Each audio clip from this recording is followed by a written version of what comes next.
બાપજી, આ નામદેવ છે, આ છોકરો બહુ સરસ લોક સાહિત્યકાર છે. એકાદ કવિતા તું બોલ, મારી પછીની પેઢીનો છોકરો છે. એકાદ કવિતા નામદેવ હમણાં પછી હું બે વાત કરું. અહીંથી મારા હાથમાં જ લે એકાદ કોઈ કવિતા. લગભગ 1000 જેટલી લોક સાહિત્યની કવિતા આ છોકરાએ તૈયાર કરી છે બાપજી, અને લોક સાહિત્યનું અજવાળું છે. તમારે તાલીઓના આશીર્વાદથી એકવાર આ બ્રહ્મ સમાજની આવતીકાલ છે, તો એકાદ કવિતા માટે હું એકાદ સભા કરું કે તને જે મોજ આવે. નામદેવ, ખૂબ ખૂબ આભાર સાહેબ. અને જ્યારે પૂજ્ય બાપુના ચરણમાં આ વાણી પવિત્ર કરવાનો અવસર મળતો હોય ત્યારે મને ગમતી એક કવિતા છે.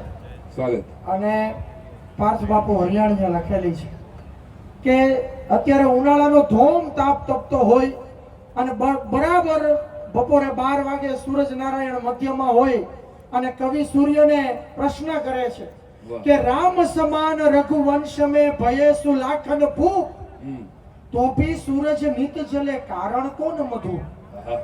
કે રામ જેવા સાક્ષાત હરિતારા કુળમાં અવતાર લે, રાજા અજ હોય, ઇક્ષ્વાકુ હોય કે ભગીરથ રાજા હોય, દિલીપ રાજા હોય, આવા રાજાઓ તારા કુળમાં અવતાર લે, એ છતાં પણ રામ સમાન રઘુવંશ में भयेसु लाखन भूप પણ તો ભી સૂરજ નિત જલે કારણ કોણ મધુ. તોય તારું બળવાનું કારણ શું છે?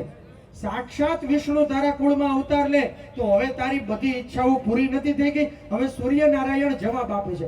કવિ દુહામાં પ્રશ્ન કરે છે, હામો સૂરજનારાયણ સવૈયામાં જવાબ આપે છે. સ્વાગત. કે સૂરજનારાયણ જે છે એ કવિને એમ કહે છે કે જન્મે રઘુનંદન દુષ્ટ નિકંદન અને રક્ષણ તે ભૂમિ ભાર સમે तात का हाथ महारण धीर के और न बात रही मन में. सूरज नारायण बराबर रामनवमी नो चैत्र सुद नवम नो दिवस बपोरे 12 વાગ્યાનો સમય હું બરાબર મધ્યમાં હતો અને મેં અયોધ્યાની ધરતી ઉપર જોયું સાક્ષાત વિષ્ણુ રામ રૂપે અયોધ્યાની ધરતી ઉપર એને મારા કુળમાં મારા દીકરા તરીકે અવતાર લીધો. ઈ જોઈ અને હું ધન્ય થઈ ગયો. ત્યારે મને એમ થઈ ગયું કે હવે મારે કાંઈ મારી બીજી કોઈ ઈચ્છા છે જ નહીં. પણ તોય તે મારું બળવાનું કારણ શું છે એ કહું. બપોરે 12 વાગ્યા હતા, દિવસે જન્મ લીધો, એના દર્શન મેં કર્યા, મેં એનું મુખ કમળ જોયું, પણ મને અફસોસ એ વાતનો છે, એ તો રામ છે, મર્યાદા પુરુષોત્તમ છે, એને ક્યાંક મર્યાદાય નડે. પણ હવે જે કીધું જન્મ મે યદુ નંદહુ રેન સમે છન તે નહીં દર્શન કો સુખ પાયો.